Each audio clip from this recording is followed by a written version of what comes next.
կուսակցության անդամների կողմից։ Ինչ վերաբերում է ձեր հարցի վերաբերյալ, որ ինչու կամ համեմատում եք նախկինի կամ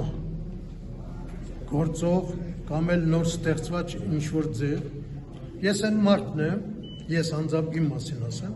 որ օտար երկրապետություններում գտնվելով հանդերձ չեմ փնորում Հայաստանը, անկախ նրանից Հայաստանի ղեկավարը ով է, դա վտանգավոր երևույթ է, եթե դու քո Հայաստանի Հանրապետության սպիտակ պրոստինը դուրս ես անում, արժեքազրկում ես պետություն հասկացություն, իսկ հայ ազգը հզոր ազգ է, ճանաչված աշխարհով մեկ, թե սպորտսմեններով, թե գիտնականներով տարբեր ոլորտի, այ մենք այդ մարդկանցից ենք, որոնք շրջապատված են և գտնվում են արդար խոսք կուսակցության շարքերում։ Իսկ ինչ վերաբերում է մեր ձևով կամ ինչ-որ մարդիկ կան, որոնք արդեն հայտարարել են, որ 26 թվին պետք է մասնակցեն, դա իրենց իրավունքն է, ես ոչ մեկին չեմ կարա արգելեմ, դրա հիման վրա մենք ընդլայնված նիստ հրավիրեցինք և այդ նիստում որոշում կայացվեց, մասնակցելու ենք հերթական ընտրություններին վարչապետի թեկնածուով։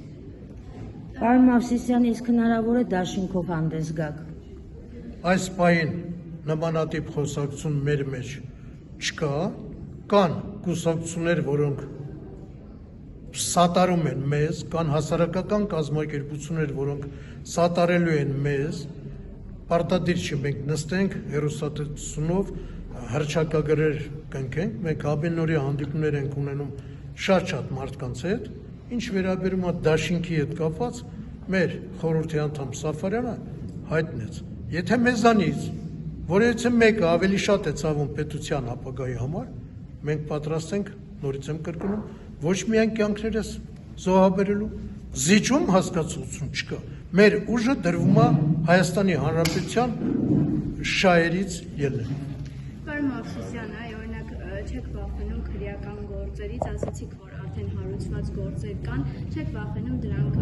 ընթացք տալուց, որովհետև ովքեր որ հայտնում են, որ վարչապետի թեկնածությունը իրենց դրել են, արդեն սկսում են հասկացած եք, բան չունեմ ասելու,